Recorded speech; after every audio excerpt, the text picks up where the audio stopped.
She was training to be a teacher. He was an increasingly popular television personality. Then Dean and Wendy married. The doctor advised them their second child was going to be abnormal and they should terminate the pregnancy. What should they do? What would you do? How would you advise anyone in this situation?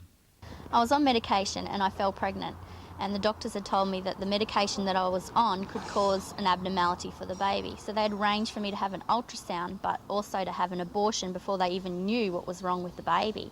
They just arranged to get rid of the child without even asking me.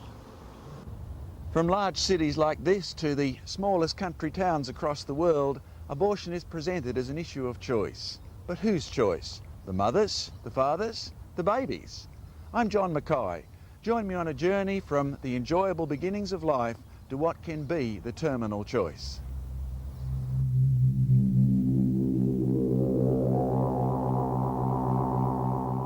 I was told by my authority figure that it was a glob of tissue. And even though I was the mother too, I wanted to believe that. But when I had that abortion, I supposedly liberated myself, but I knew I killed that baby. And it was something that I came to over a period of time.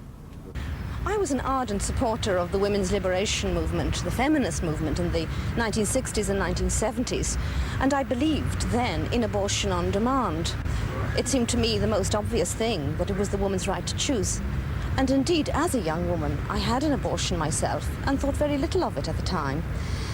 But it was only some years later, when I actually had a baby, that I started to really reflect upon how human life begins and how precious it is, and what a marvellous experience it is for women when they take the positive step.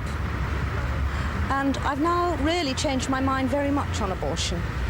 I'm really committed to the idea that every baby is a human being from the moment of conception, and that it's far more a real feminist perspective to protect that human life and to stand up for the civil rights of the unborn baby.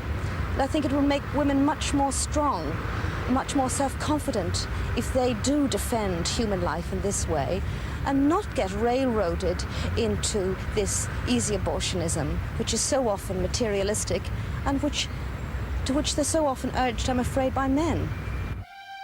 One man has influenced many women to consider their developing child to be less than human because of his claims about how it developed in the womb. The idea that a human embryo goes through its evolutionary stages of fish, animal, human being goes back to a German biologist named Ernst Haeckel. Now in 1868 he published a series of diagrams where he had a fish embryo, a series of animals and then a human embryo side by side, and they all looked the same. Now he then used those to teach that a human embryo develops through its evolutionary history as it grows in the womb. Well, 6 years later, that's 1874, a German anatomist, one Professor Wilhelm His, showed that Haeckel's diagrams were false. In fact, Haeckel had deliberately faked them to fit his belief in evolution. In spite of that, Haeckel's drawings went on being published for over 100 years in school textbooks, not because they were facts, but because they popularised the belief in evolution. As recently as 1992, two prominent scientists published a pro-abortion book called The Facts of Life. Now, its theme was that the human race gradually acquired humanity by evolution, and so in parallel an unborn baby develops humanness through its development in the womb. And sure enough, they used Haeckel's diagrams. In 1997, the London Times finally revealed the truth to the general public.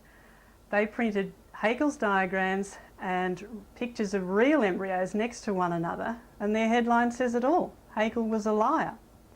Embryos provide no evidence of evolution, but Haeckel's lies have deceived a lot of women into thinking that their developing baby is a blob of animal tissue. A human embryo has a complete and unique set of human genes. You can use its DNA to prove that it's different from animals. Now, the changes that occur from conception to birth are very dramatic, but they're really only the first part of a process that keeps on going to the age of physiological maturity. That's somewhere in the mid-20s. So you and I have been completely human from conception onwards. Discovering that the embryo was actually human from conception caused one-time pro-abortion leader Professor Bernard Nathanson to change his mind about abortion. Well, I think it was the years I spent following my resignation from the clinic in which I was involved in fetology and basically research into the life cycle, as it were, of the fetus, of the human fetus. I think that as we proceeded to study this area more closely with new technologies such as ultrasound and fetal heart monitoring, it became increasingly clear to me that the fetus was basically just another human being.